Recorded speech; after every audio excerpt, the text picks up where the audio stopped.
Ay, salamat. Gumaan pa yung pakiramdam ko magmula nung umalis yung buwisit kong manugang dito sa bahay. Ano kaya to? Mga damit niya. Ang dami pa niya palang naiwan dito. Teka nga, sunugin ko na nga itong mga damit niya dito na iniwan niya. Para wala nang kamalasan pang naiwan dito. Anay, ano yung mga yan? Alam mo, Nay, masayang-masaya ako ngayon. Kasi kung sino pa yung legal na asawa, siya pa yung napaalis. Kaya the best ka talaga, Nay. Minamahal na manugang mo talaga ako. At Basta ikaw, minamahal kong manugang. Eto nga, may naiwan pa siyang mga damit. Isusunog ko na nga. pala, Nay, nakuha ko na yung padala ni Daddy.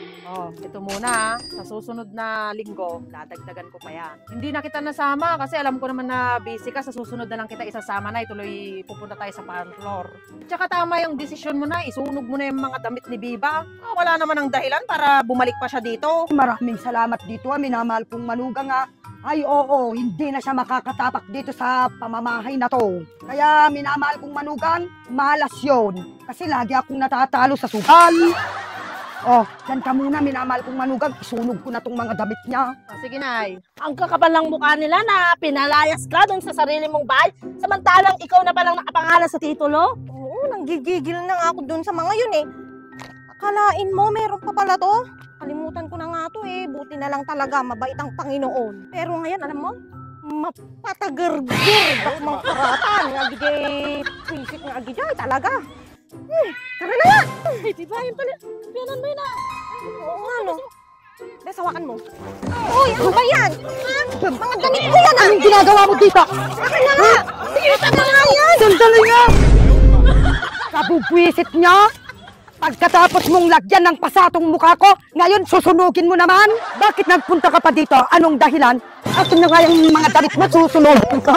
Akin na yung mga damit mo, wala ka ng dahilan para bumalik pa dito. Bitawan mo! Ano pa? Aray ko, sakit-sakit na naman ha. Hawakan mo to, Bes. Akin na yan. Ito, tingnan mo. Ito. May dahilan na ako, ha? May dahilan na ako para bumalik dito. Ito, ha? Ito yung titulo ng lutang to na tinubos ko. Tignan mo. Ay, hindi totoo to. Gumagawa ka lang ng kwento para makabalik dito sa bahay na to. Anong hindi? Tignan mo, may shield to. Alam mo, babe, namiss ko yung mga ganito. Masayang-masaya ako. Kasi wala na si Biba. Solong-solo na kita, babe. Oo naman, babe. Kahit naman yun eh, sorry mo. Hindi ko naman na mahal yun. Tsaka ikaw lang yung mahal na mahal ko. Love you, babe. Love you too, babe. Sayaw-sayaw pa kayo dyan, may problema na nga tayo. Pinadala na pala yung titulo kay Biba. Mo, babe, malapit nang lumabas si baby. Oo nga, babe. Excited na ako, babe.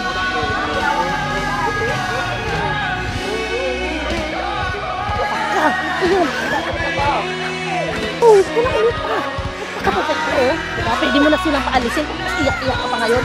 Sigiging bahay na ako. Pwede na ako. Sige na,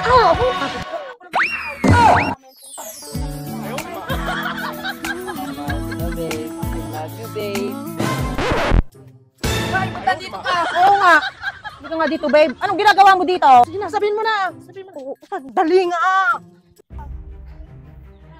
Hoy, ang kakapal ng mga mukha nyo, ha? Pinalayas nyo ako dito sa mismong pamamahay ko. Tingnan nyo. Lupa ko to. Ha? Bago nyo pa ako mapatagargar. Ha? Lumagsilayas na kayo dito. Ikaw, nakabit ka. At ikaw na mukhang perang biyanan ka. Pwede na kayong umalis dito. Pero, ikaw, Papa, pwede bang magbagong isip mo?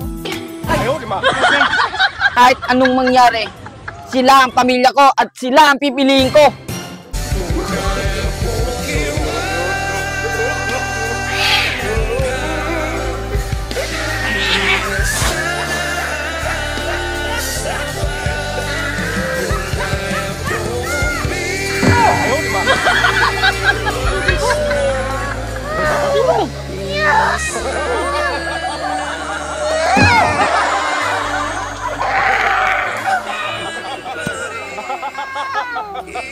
Magsialis na kayo dito!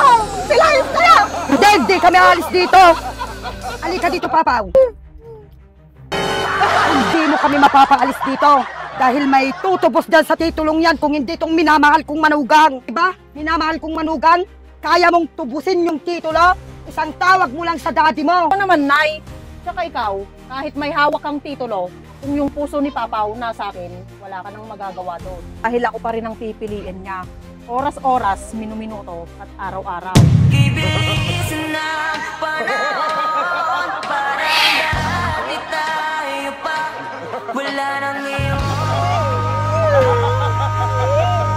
Kaya yung titulong yan, hawak mo lang.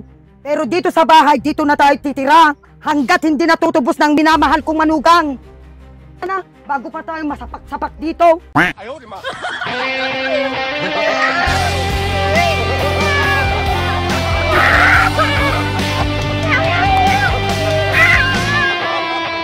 Sige na, kapalit na tayo. Magdadala tayo ng abogado.